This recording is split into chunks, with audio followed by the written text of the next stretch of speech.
Everyone, आज हम नवरात्रि के पूजा 22 सितंबर 2025 को जो नवरात्रि के दिन जो व्रत पूजा की जाती है, हमें कौन कौन से रंग पहनने चाहिए और हमें कौन कौन से भोग लगाने चाहिए। आप साड़ी या ड्रेस भी आप पहन सकते हैं। और देखिए, हमने अपने लिए साड़ी निकाल चुकी है। हम यही 9 दिन माता रानी की साड़ी पहन के पूजा करेंगे। इसको हम थोड़ा साइड कर दे रहे हैं। पहले दिन हम शैलपुत्री की माता की पूजा के लिए हमें पीले रंग की साड़ी पहननी चाहिए। हमें पीले रंग की साड़ी पहननी चाहिए। ये साड़ी एकदम कंफर्टेबल है और बहुत अच्छी है। हमको पीले रंग का पहनना चाहिए। ऐसे कोई ज़रूरी नहीं है कि हम माता रानी की पूजा करें तो हमें पीला, हरा, नीला पहनना चाहिए। जो आपकी समर्थ है वो आपको पहनना चाहिए।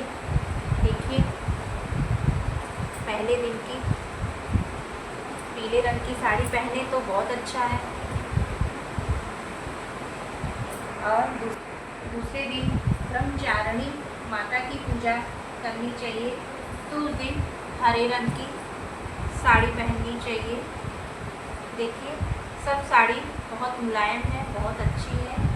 सब लक्ष्मीपति की साड़ी है।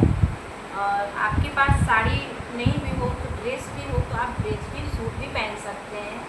देखिए,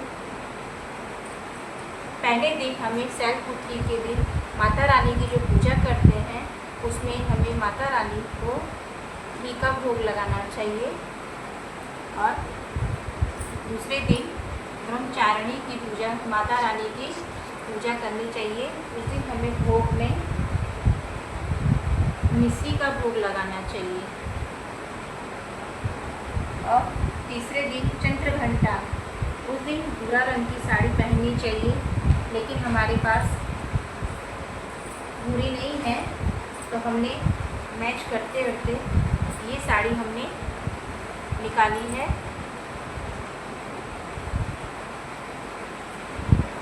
ये है, थोड़ा मिलती जुलती साड़ी है। ये साड़ी हम पहनेंगे माता रानी की पूजा करने में। उस दिन हमें दूध का भोग लगाना चाहिए। दूध से आप मीठा का भोग लगाएं या दूध भी पिलाइए, लेकिन माता रानी को दूध अवश्य का भोग लगाएं।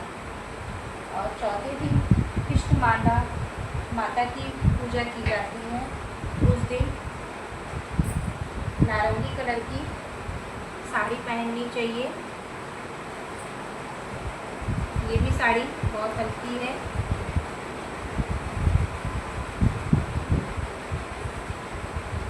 सब साड़ी ज़्यादा हैवी नहीं है कि जिससे हम पूजा में पहन के आराम से पूजा कर सके। इसमें हमें दूध से बनी कोई भी मिठाई का भोग लगा सकते हैं, नहीं तथा तो हम मिश्री का भोग लगा सकते हैं। इसको हम साइड करेंगे। 5वें दिन स्कंद माता रानी की पूजा करनी चाहिए। उस दिन सफ़ेद नहीं तो पीले। 5वें दिन स्कंद माता सफ़ेद या पीले रंग की साड़ी पहने तो बहुत शुभ माना जाता है। और सफ़ेद जगह बहुत लोग नहीं पहनना पसंद करते हैं तो आप पीला भी पहन सकते हैं। हमारे पास पीले में ये साड़ी थी, इसमें थोड़ा ब्लू भी है और थोड़ा पिंक कलर भी है। इसको भी हम पहन सकते हैं। सब साड़ी हमारे पास हम पहन के पूजा कर सकते, दिन भर काम भी कर सकते हैं। और 6ठे दिन की पूजा में कात्यायनी,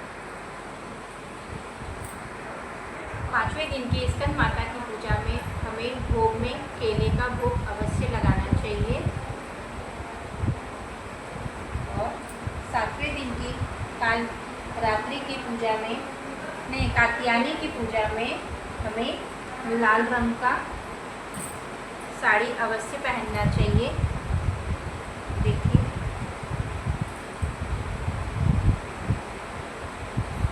लाल साड़ी है, इस पर गोल्डन बॉर्डर है, पूजा में पहनना चाहिए। उस दिन हमें शहद का माता रानी को भोग लगाना चाहिए।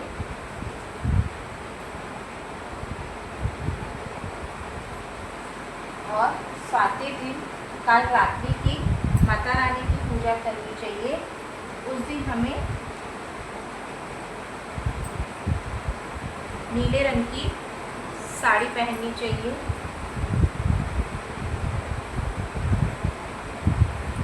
ये साड़ी दो गाइस थोड़ी कॉटन टाइप में है, बहुत सॉफ्ट कपड़ा है। आप माता रानी की पूजा में ये नीले कलर की साड़ी पहननी चाहिए। उस दिन भोग में गुड़ का भोग अवश्य लगाना चाहिए। 8वें दिन महागौरी की पूजा में हमें गुलाबी रंग की साड़ी अवश्य पहननी चाहिए। ये हमारी पूरी चुनरी टाइप में है साड़ी,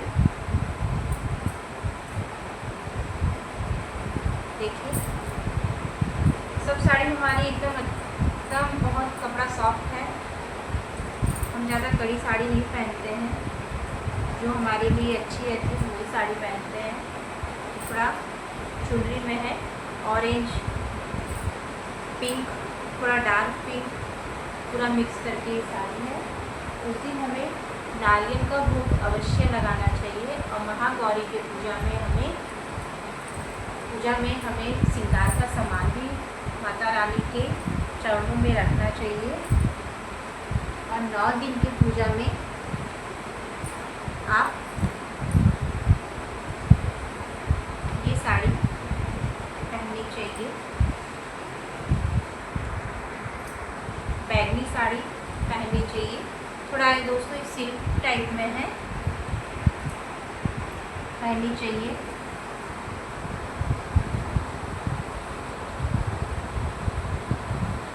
ये बैगनी साड़ी हमें पहननी चाहिए। शिवरात्रि की माता रानी की पूजा में हमें भोग में पूरी और हलवा का भोग लगाना बहुत अवश्य है। हमें पूरी और हलवा का भोग जरूर लगाना चाहिए माता रानी की पूजा में। और दशहरे के दिन गाइस ये भी थोड़ी बैगनी टाइप की साड़ी है। आप इस कलर की भी साड़ी आप पहन सकते हैं, या कोई भी साड़ी आप पहन सकते हैं। माता रानी की 9 दिन कौन कौन से कलर की साड़ी पहननी चाहिए दोस्तों, हमने आपको बताया है। आप भी इसी तरीके से, आपके पास साड़ी ना हो, सूट हो तो आप सूट भी पहन सकते हैं। और हमने भोग में भी बताया है कि माता रानी को किस किस चीज़ का भोग लगना बहुत अवश्य है। और नहीं हो तो आप सुबह शाम मिश्री का भी भोग लगा सकते हैं। आपको मेरी ये वीडियो अच्छी लगी हो, लाइक करिएगा, कमेंट करिएगा, सब्सक्राइब करिएगा। जय माता दी।